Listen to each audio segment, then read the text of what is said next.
All right, folks. What we're doing now is you've already learned how to do a one sample hypothesis test, and we've done a one sample hypothesis test using a large sample with a Z statistic, with a small sample using a T statistic. And now what we're going to do is we're going to do some word problems where you have no structure at all on how to do the problem. So this is closer to what one might consider a real life problem, okay? So let's go ahead and jump right into this question. It says, and you're going to read along while I read it out loud. A quality control manager wants to know if her company's customer service employees are helping callers fast enough. Now somebody calls, answering, "Hi, can I help you?" Well, they don't want their employees to stay on the phone for too long because then they can't answer more phone calls and they might have to hire more employees if the employees are spending too much time on the phone helping people. The industry average for a service phone call is 3.7 minutes. Most businesses, they like for their number to be comparable to the industry number.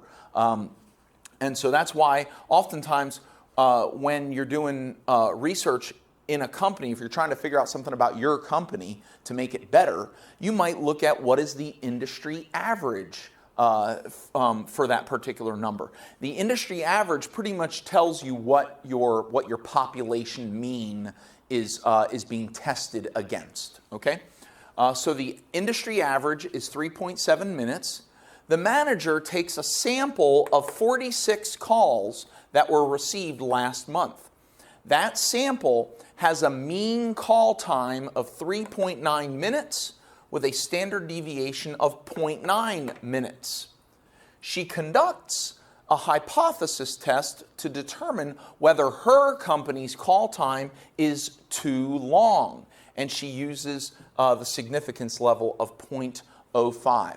Now, you may, a person may, in their lack of understanding statistics, look at the average time of the sample as 3.9 minutes and look at the industry average of 3.7 minutes and draw a hasty conclusion and say, well, obviously their calls are too long. The average call time is 3.9 minutes and the industry average is 3.7 minutes. And this is exactly where people make mistakes in the real world, is they think just because an average in their company is higher than the industry average, that it's automatically higher for the whole company without doing a statistical test, without doing a hypothesis test. Because you don't want to know just this one. Remember, this is just one sample. This is just one sample of 46 calls. Isn't it possible that those 46 calls were the 46 longest calls? And so doing a statistical a one sample hypothesis test here can give you evidence whether you should take action in the customer service department, or the evidence may show you that there's really nothing out of the ordinary. And that's why we're going to do the significance test. The first thing we do in a hypothesis test is we're going to state the null hypothesis and the alternative hypothesis. So let's go over here and we'll say that we've got the null hypothesis and we've got the alternative hypothesis. Well, the alternative hypothesis is going to come from what is it that we're trying to find out. And in this case, we're trying to determine whether the company's call time is too long. What does too long mean? Too long means that the time is too large. It's taking too much time. And so too long, or too much time means that the time is greater than what it should be. So our alternative hypothesis is we suspect that our population of employees, that their time on the phone is greater than the industry average. And the industry average is 3.7. So our alternative hypothesis, our suspicion maybe, is that our employees are spending more than the industry average on telephone calls for customer service. Now, what would the null hypothesis be? The null hypothesis is what we're going to assume is the truth. without any statistical evidence. And what we assume is true is that our employees are no different. So we're going to say less than or equal to 3.7. That's basically saying that our employees are no different than the average employee in all the other employees in the industry. Okay? So there's our null and alternative hypothesis. Now, we're going to identify whether this is a one-tail test or a two-tail test. And if it's a one-tail test, is it a right tail or a left tail?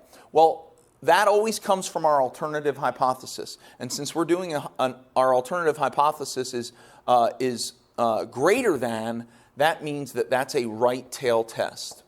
So this is a right tail test.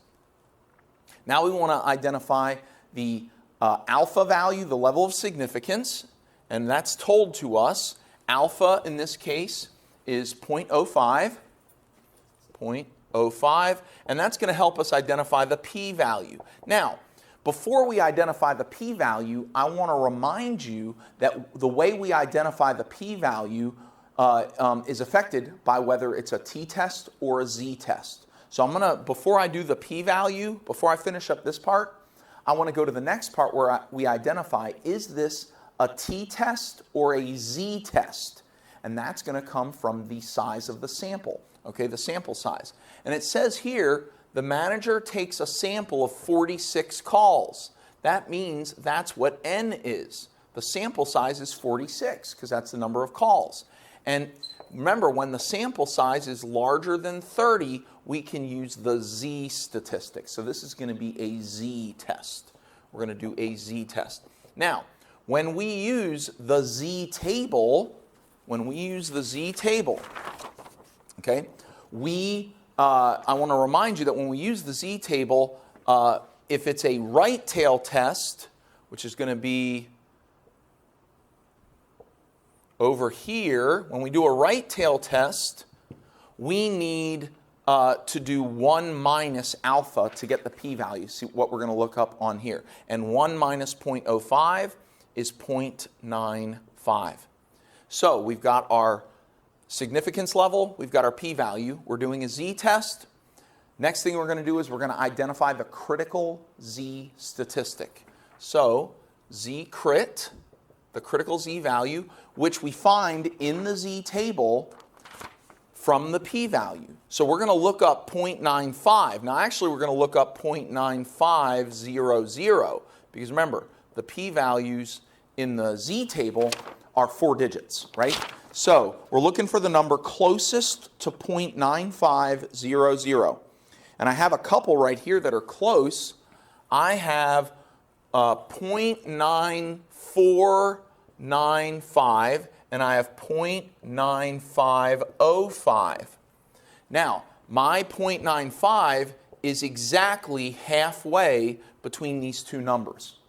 And the z-score for this is 1.64. And the z-score for this is 1.65. And I want to remind you that when my p-value is halfway between two p-values in this table, we're going to use the halfway point on the z statistics, okay?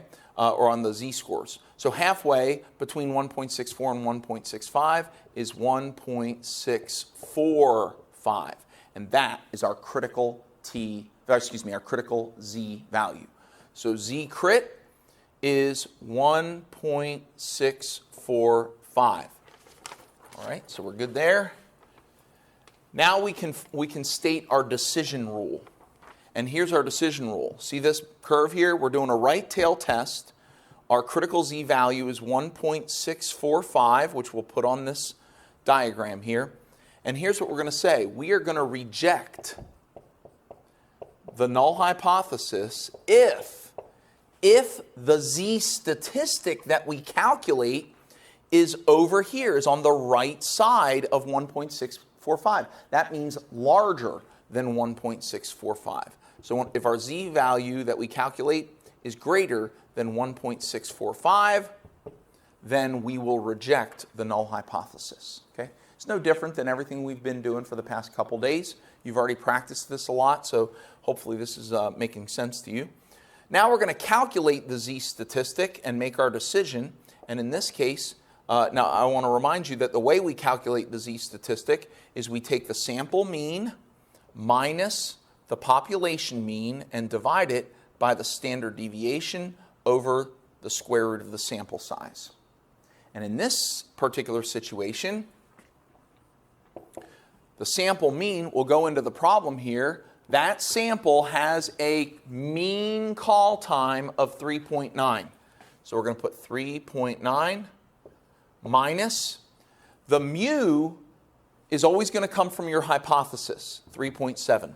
So 3.9 minus 3.7 divided by the sample standard deviation with a standard deviation of 0.9.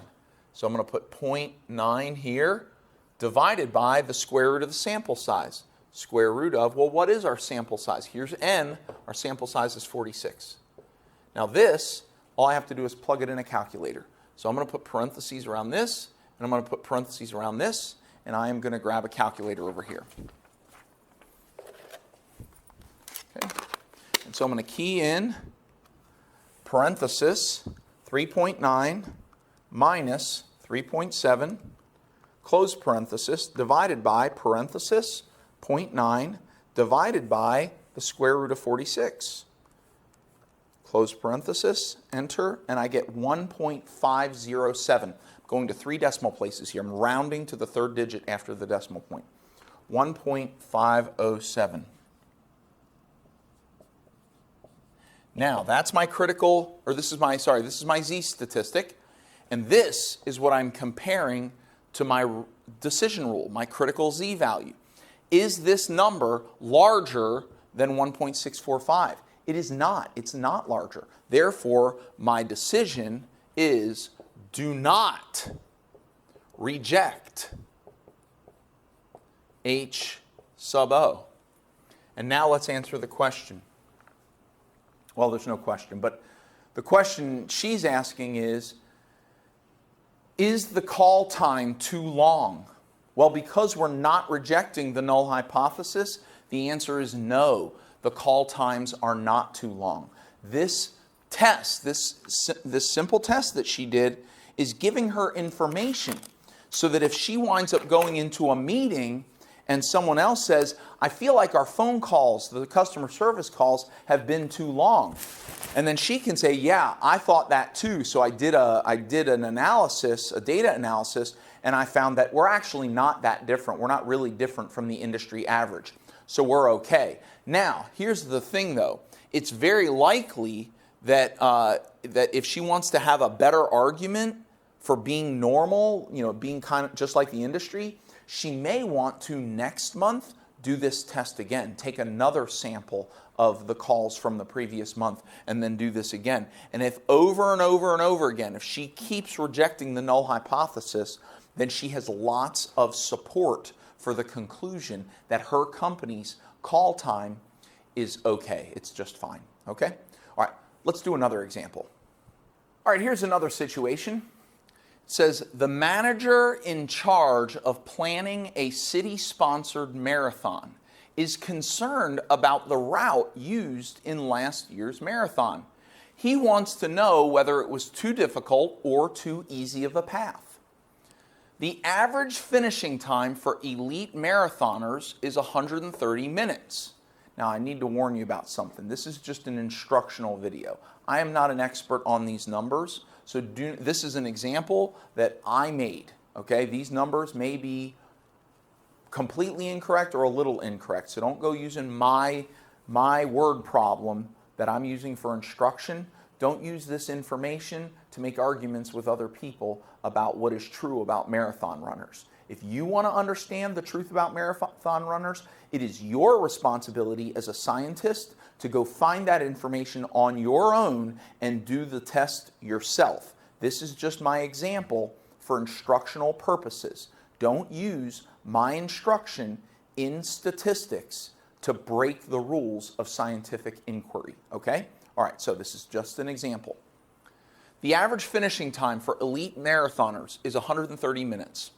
The manager takes a sample of the finishing times for 28 of last year's elite runners and finds an average finishing time of 128 minutes with a standard deviation of 2.1 minutes. Does he have reason to believe that the route should be changed? And here's the thing. He wants to change the route if it is too difficult or too easy. Meaning he doesn't want it to be too easy to finish the race or too difficult to finish the race. Too easy would be if people can finish the race in much less time than other marathons. It's too difficult if they finish the race in too much time, in a time that is too much larger than the average time. So this test right here, this hypothesis test, is going to be a two-tail test. He's trying to find out whether the finishing time for his city's marathon is either significantly less than or significantly greater than the average time. Therefore, our null and alternative hypotheses are going to be, our alternative hypothesis is he suspects that his city may have a finishing time that is different than the average time. So that means the population of the runners in his city is different. That means not equal to the average time of 130. See, it said the average finishing time for elite marathoners is 130 minutes. Okay, so now the alternative, or the null hypothesis, is going to be the same thing, only instead of not equal to, we're going to say it's equal to 130. Okay, so if we do not reject the null hypothesis, then we would say that his city's marathon is about the same as all the other marathons. Okay, so we have the null and alternative hypotheses. Now we're going to say that this is a two-tail test. Two-tail test. Our alpha in this case, well, it says you're going to use an alpha level of 0.02. But because it is a two-tail test, our p-value is going to be alpha divided by 2. We're going to split the alpha. We're going to split the likelihood that we make a type 1 error. We're going to split it into two tails. We're going to put half of it in the left tail and half of it into the right tail. So we're going to divide by 2, and we get a p-value of 0.01. And now, the sample size in this case is 28. That's our n. And since our n is less than 30, we're going to do a t-test. We're going to do a t-test. And now, we need a critical t-value, since we know we're doing a t-test, and our critical t-value is going to come out of the t-table. So let me go get a t-table. All right, I've got a t-table here. And in order to look up a critical t-value in the t-table, I need my p-value, 0.01. So I'm going to go to the column that says 0.01. And I need degrees of freedom. Now remember, degrees of freedom, let's write that over here, degrees of freedom is equal, for the critical t-value, is equal to n minus 1. And our n is 28. So 28 minus 1 is 27. So our degrees of freedom are 27. So we're going to look in the column that says 0.01, and we're going to go down to the degrees of freedom that says 27. And I see a critical t-value of 2.473. Let's make sure here, 27, going across, 2.473. 2.473. Now here's the thing, is that this is a two-tail test. And for a two-tail test, we actually have two critical t-values. So we take our critical t and we make it plus or minus 2.473. Now we're going to draw a bell curve, and we're going to shade the left tail, and we're going to shade the right tail because it is a two-tail test. And we're shading the rejection region. And so our critical t-values are negative 2.473 and positive 2.473. And so if our t statistic winds up being less than negative 2.473 or greater than positive 2.473, then we're going to reject the null hypothesis. So let's write our decision rule. Reject the null hypothesis if our t statistic is less than negative 2.473, or if our t statistic is greater than positive 2.473. And there is our decision rule. All right. Now the only thing we have left to do is to calculate the t statistic. And the t statistic is calculated the same way as the z statistic. It's the sample mean, which in this case, they took a sample and the average finishing the average finishing time of the sample, that's the mean, was 128 minutes. So that's 128 minus the population mean. Well, the population mean for all elite marathoners across marathons is 130.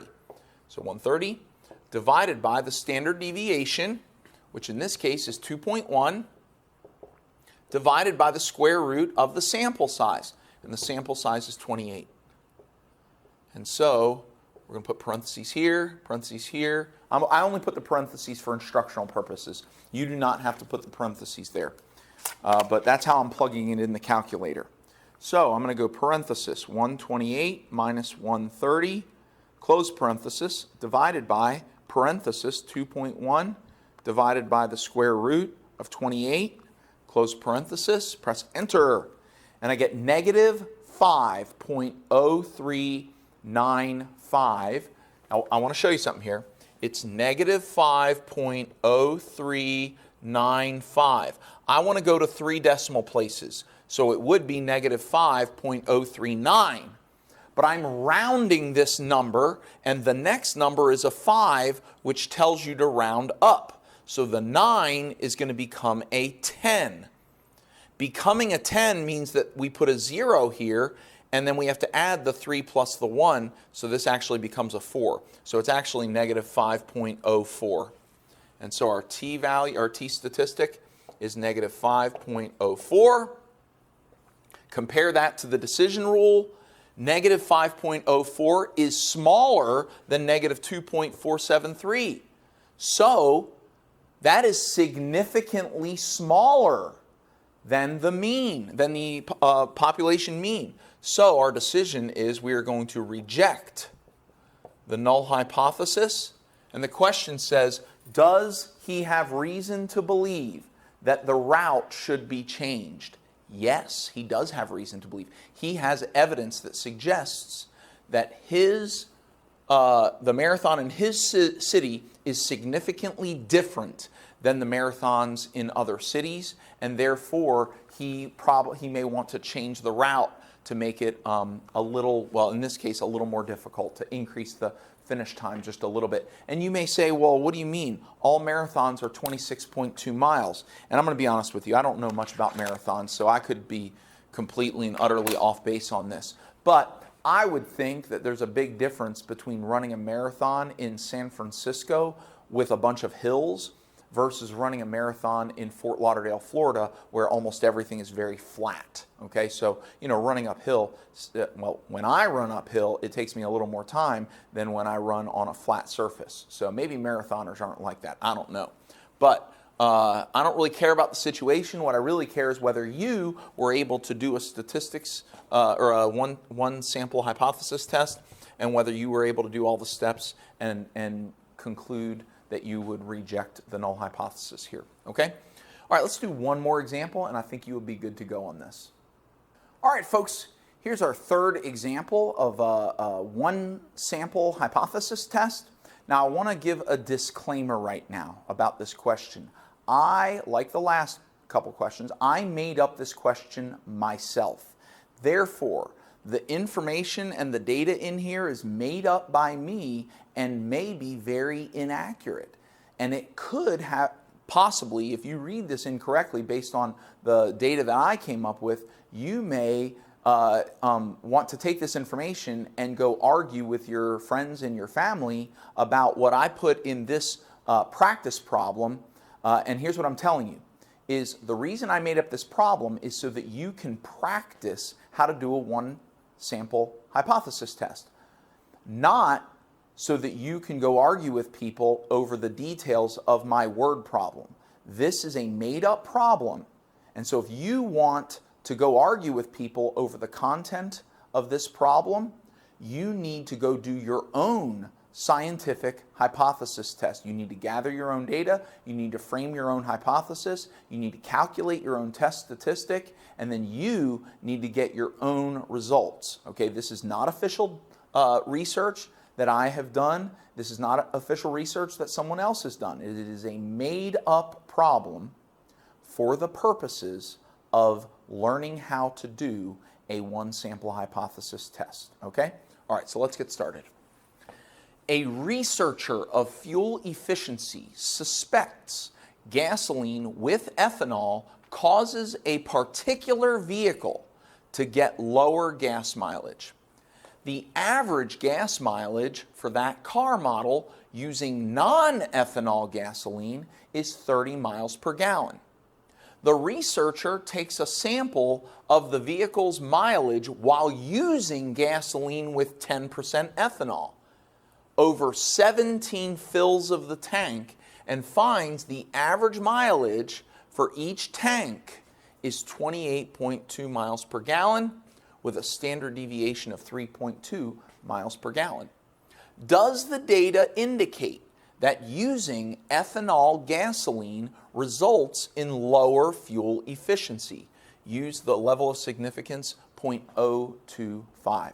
Okay, so let's come up with a null hypothesis and an alternative hypothesis. Null hypothesis, alternative hypothesis. So what is it that we're trying to test? Well, that's given away in the last sentence, in the last question. Does the data indicate that using ethanol gasoline results in lower fuel efficiency? Also, the first sentence gives you an indication also. A researcher suspects that gasoline with ethanol causes a particular vehicle to get lower gas mileage. So we are trying to test whether ethanol gas gives less than gas mileage, less than the average for the vehicle. And so we are going to do a less than test. Okay, so the alternative hypothesis is that mu, the average car, or this car, this car with ethanol gasoline is going to get gas mileage that is less than the average without ethanol of 30 miles per gallon. The null hypothesis is that there is no difference, right? So the null hypothesis is going to be greater than or equal to 30, all right? And so now we've got our null hypothesis and our alternative hypothesis. Now we're going to identify, is this a left tail or a right tail or a two-tail test? Well, it's a less than question, so that makes it a left tail test, okay? And so now we need an alpha level. We need to know, whoops, that's not a very good alpha. Looks like 2/3 of a 2. How about an alpha, okay? It says our level of significance is 0.025. 0.025. And so we need our p-value. And in a left tail test, the p-value is always equal to the alpha value. So our p-value is 0.025. Next, is this going to be a z-test or a t-test? Well, we need to know our sample size. Well, that's right here. It says the researcher takes a sample of the vehicle's mileage while using ethanol gasoline over 17 fills of the tank. So he filled the tank 17 times. Okay, and so n is 17. That's smaller than 30. N is 17. That's smaller than 30. So we're going to do a t-test. And so now what we need is a critical t-value. So we need t-crit, which we are going to get from a t-table. So take our t-table here. And in order to get a critical t-value from the t-table, we need two things. We need a p-value, which is right here, and we need degrees of freedom. Well, the degrees of freedom in this case, df, Degrees of freedom is n minus 1. It's the sample size minus 1. Well, the sample size is 17. Minus 1 is 16. So degrees of freedom is 16. So we're going to go in the table. We're going to look up a p-value of 0.025. So the column, 0.025, and we're going to go down to a degrees of freedom of 16. And I'm seeing a critical t-value of 2.120. 2.120. Now stop just for a second. I want to remind you that this is a left tail test. It's a less than test. And anytime we do a left tail test, our critical value needs to be negative. And so our critical t-value is negative 2.120. So we're going to draw a bell curve, and we're going to shade the rejection region. This is a left tail test, so that's over here. So we're going to shade in the left tail here. That's our rejection region. And our cutoff score, our critical t-value is negative 2.120. And now we're going to make our decision rule. We are going to reject the null hypothesis if our t statistic that we calculate is less than, over here, less than negative 2.120. Now all we have to do is actually calculate our test statistic. So our test statistic, t, is going to be x bar minus mu. So the sample mean, which in this case says the mean for the sample was 28.2, minus the population mean, which is always going to come from your hypothesis, 30, divided by the sample standard deviation, which is 3.2, over the square root of the sample size, which is the square root of 17. Now we're just going to plug this in the calculator. So I'm going to put parentheses on when I plug this in the calculator. So let's go ahead and calculate this. Parenthesis 28.2 minus 30, close parenthesis, divided by parenthesis 3.2 divided by the square root of 17. Close parenthesis, and when I press enter, I get negative 2.319. Negative 2.319. This number is smaller than negative 2.120, and therefore we will reject the null hypothesis. And the question says, does the data indicate that using ethanol gasoline results in lower fuel efficiency? And according to our data here, the answer is yes. The data indicates that using ethanol gasoline results in lower fuel efficiency. Now here's the thing is, even if this was real information, it would not be sufficient evidence. It would not be sufficient evidence for someone to get into a big argument over ethanol gasoline. What you would need to do is, if you want more ammunition in your argument, is you would then have to go out. Remember, this research was only done on a particular vehicle. Now you may want to go out and do a study on, 40 different kinds of vehicles to really find out whether the answer to this question is consistent with your data here. And that's one of the reasons that we say reject H sub O, and we don't say have a big parade and carry the alternative hypothesis down the street, raising it up and yelling at people who disagree with us. That's not what research is about. Scientific research is not supposed to be about getting in nasty arguments with people. Scientific inquiry is supposed to be about pursuing knowledge about truth, pursuing knowledge about the way things really are and trying to understand. And that leads us into conversations with people, not arguments with people. So please be responsible with your scientific research. Have conversations with people about the way the world is. Don't get into big arguments with people about the way the world is, okay? This is a tool that's useful for getting at the truth, not for hurting other people, okay? All right, well, there's your 3 examples for a 1-sample hypothesis test. In our next video, we're going to start doing a 2-sample hypothesis test. So have a good day.